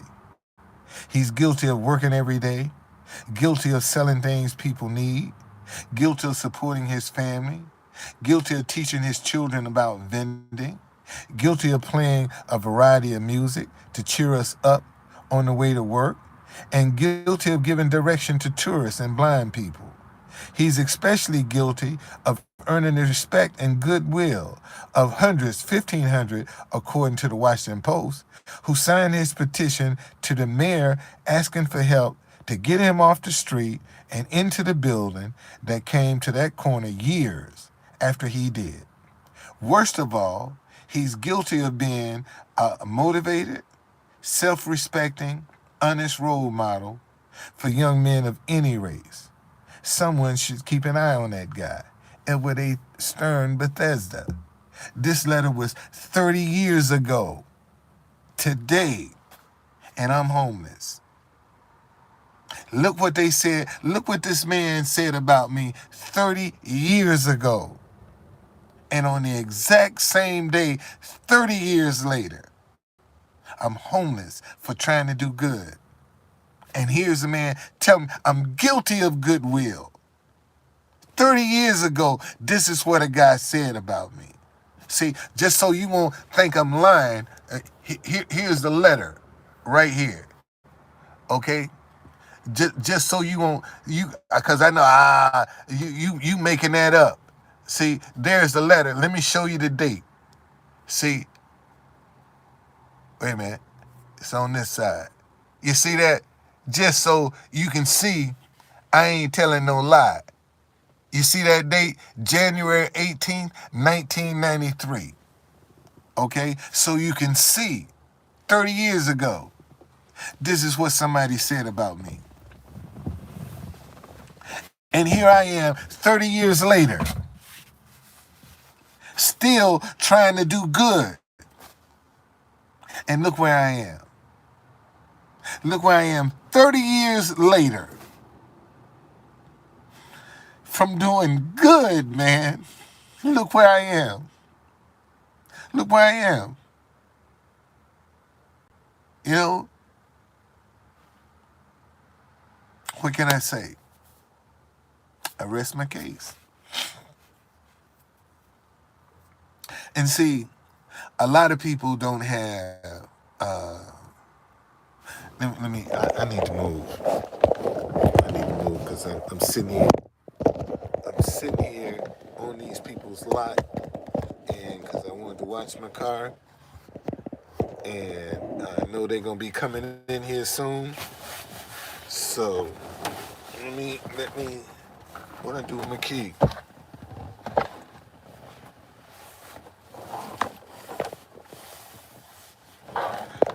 All right, what I do with my key now?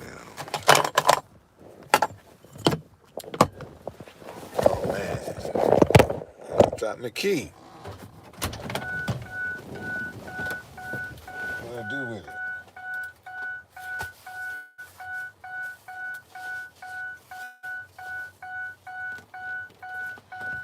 Okay. It ain't in it's not in my pocket. It's got to be right down here. Gotta find my key, y'all. Hold on a second. Yeah, let me find my key and try to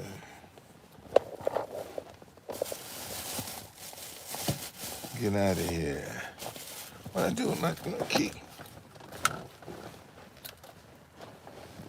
I can't believe I don't even have my key. Oh, here it is.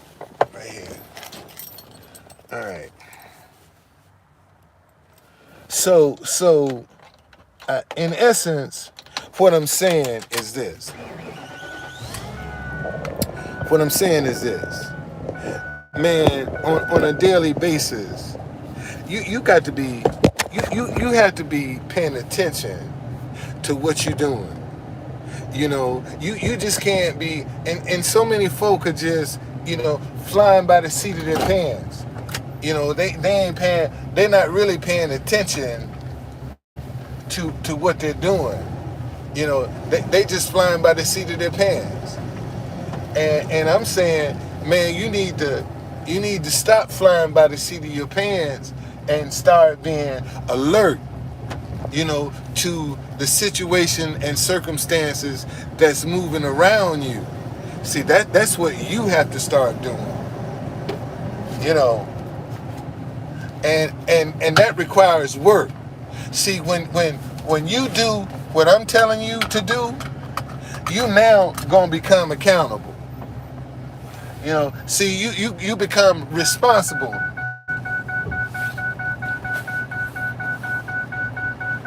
I thought I just locked this thing. Oh, wrong one. So you become accountable. And that's what I guess that's what's lacking. That's what's lacking from accountability. Lot of people don't want to be accountable no more. They blame other people for their issues, for their circumstances. It's easy for me to place blame about what I'm in, but I didn't tap into the right emotions to get the results that I needed.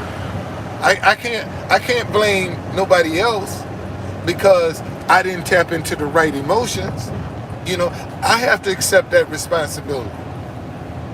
So now it's up to me to try to find the right emotion that I need to tap into.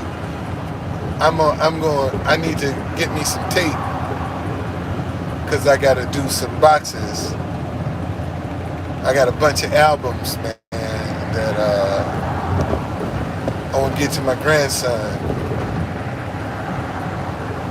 Matter of fact, I think that's what I'm going to do. I'm going to take them over to my daughter. And so he can have, I want him to be able to listen to,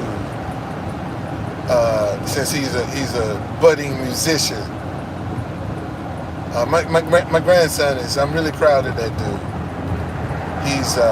He's a trumpet player at Michigan State, and he's really doing some great things, man. He really is. Matter of fact, Roberta Flack is his great aunt. And she don't even know it. She's never, I don't think she's ever even met it.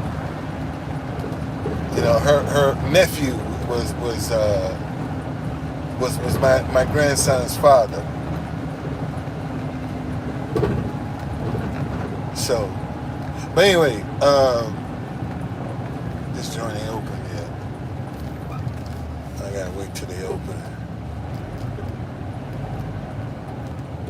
So when you when you walk in the kind of accountability that I'm telling you about, man, folk can't trick you. See, folk can't play no games with you because you're gonna be in a no nonsense posture, and that's what people don't want to do, man. They don't want to get in a no nonsense posture. You know, they put up with a lot of foolishness and a lot of crap, and tolerate, you know, a lot of stuff that they shouldn't even be tolerating.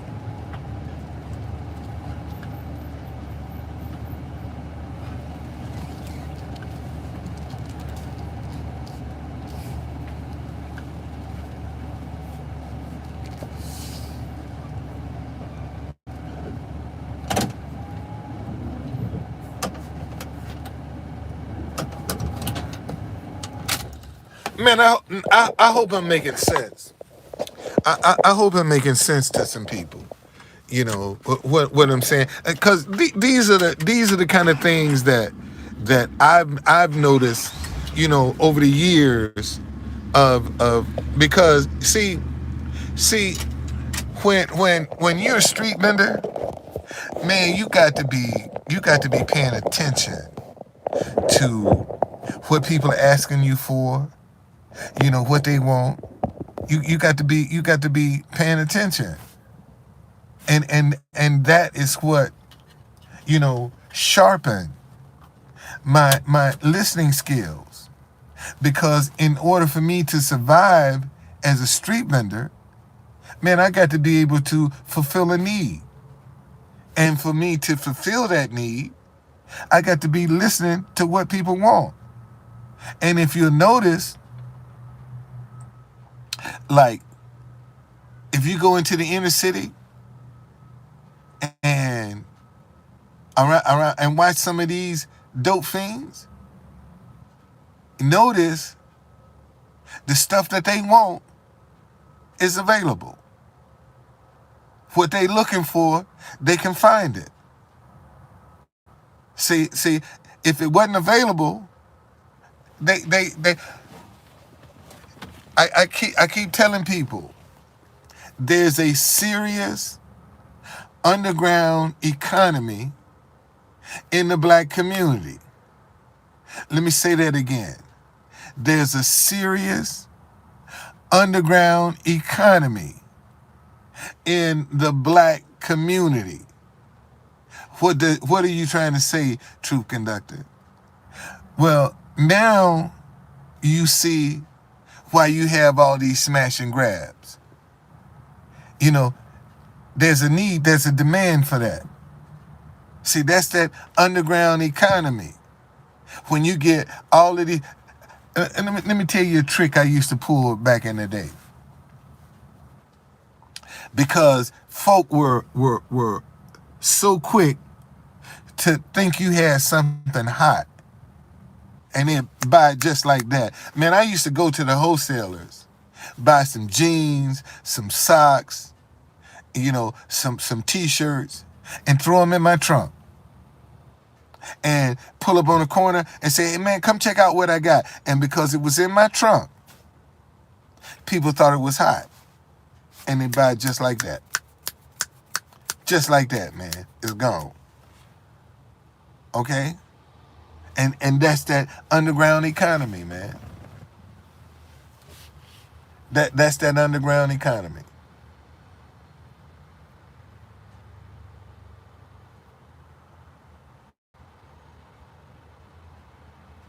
So, I think this place opened up at 6 o'clock. I got 30 more minutes. So I talk to y'all a little while. Yeah, that'll put me right at 2 hours. So, but those, you know, these are the kind of things, man, that, damn, that letter just blew my mind, man. 30 years ago, today, this is what a guy wrote about me. And 30 years later, I'm homeless. Wow, that's deep. That is deep. That is beyond deep.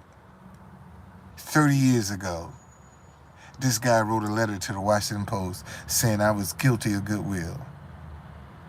And 30 years later, I'm homeless. from trying to sow goodwill. Is God funny or what? Does he have a sense of humor or what? I mean, wow, man, that's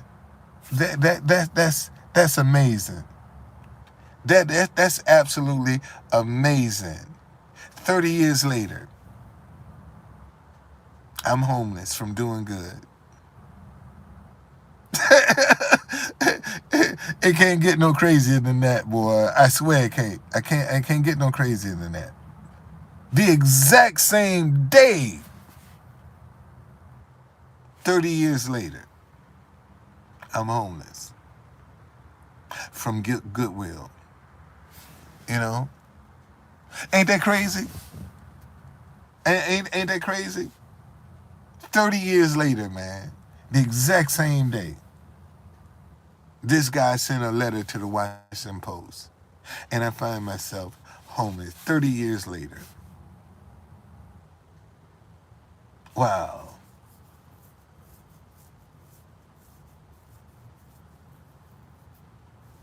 I might have to do me a live on that. That's deep, man. I'm just see. This is what I'm trying to tell y'all. This is what I be trying to show y'all. Here I'm sitting here talking to you, telling you, and the letter pops into my mind. I didn't think about the date of the letter. This is January the 18th, 2023. And this letter was sent to the Washington Post January the 18th, 1993, 30 years ago. This is what a man was saying about me. And people would say I'm a con artist. And 30 years ago, I'm doing the same thing, but I'm a con artist. I'm a sham. You see? 30 years ago, this is what the man was saying. And notice, 30 years ago, I was using music. 30 years ago, I was using music. Okay, let me listen to what the man said. Listen to what the man said. Hold on a second. Let me get back to that. Let me find that again.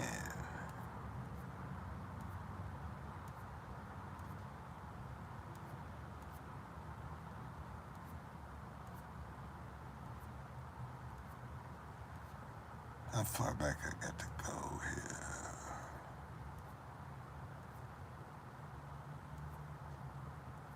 here? Here we go. Listen.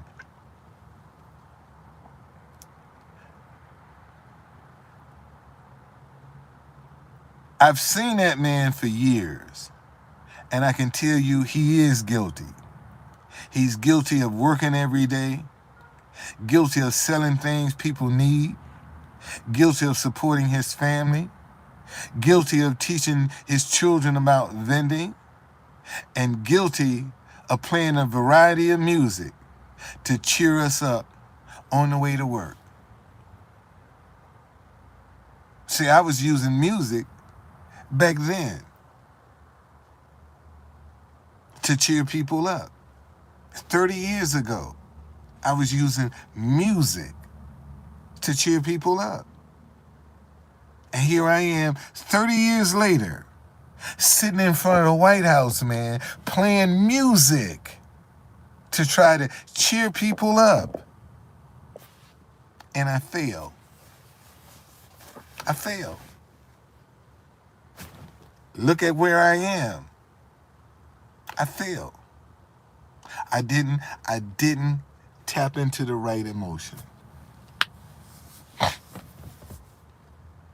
That's the problem. I didn't tap into the right emotion. If I had tapped into the right emotion, man, this would be easy breezy. You know, I would be talking to all kinds of organizations, telling this story.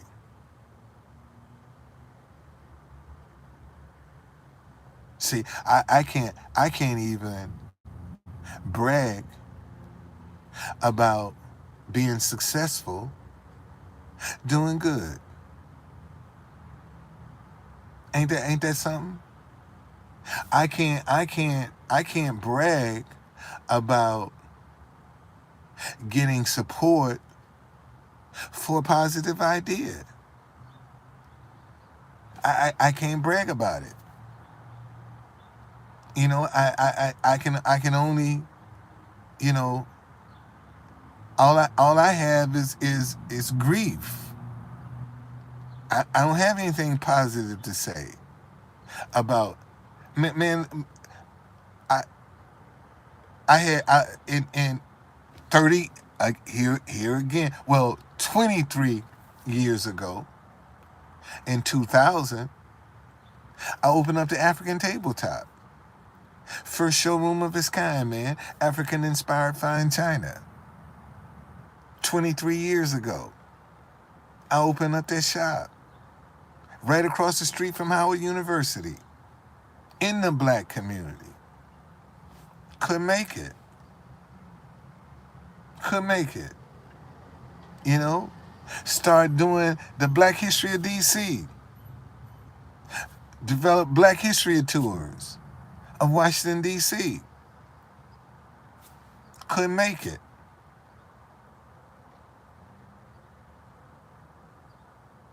I mean, think about that. You know? I mean, I'm doing my part. I'm being creative. I'm being assertive. I'm pulling myself up by my bootstrap. And look how many people that refuse to say, man, you know what? I like what you're doing, brother. See, right now, people don't even like the fact that I sit out with a sign that say, stop hating each other because you disagree. They don't like it. Because if they did, I wouldn't be sitting in this position right now. See, so you know, the challenge I have in front of me is, man, how do I make this message viral? And that's all I've been trying to do, man. With you seeing me behind Steve Bannon and Roger Stone and all of them other, man, I've just been trying to make this message go viral. Thinking that somebody in marketing would see me out with my sign and say, man, let me talk to this guy and find out what he's all about. Isn't it interesting that, I've been doing this stop hating each other because you disagree sign now for 3 years. And I've never been approached by anybody in marketing. And this sign is all over the world. But I've never been approached by anybody in marketing to say, man, I see you. I'm watching what you're doing.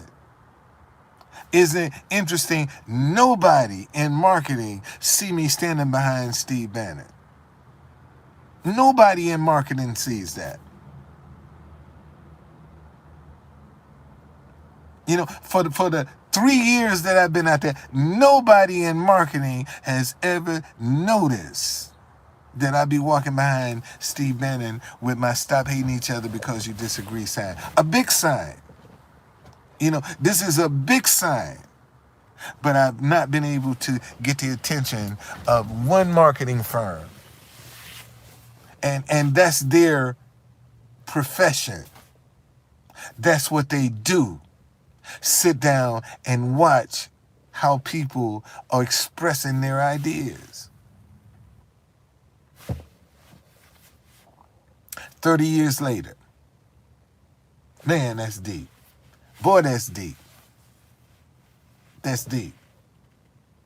Anyway, man, I see y'all.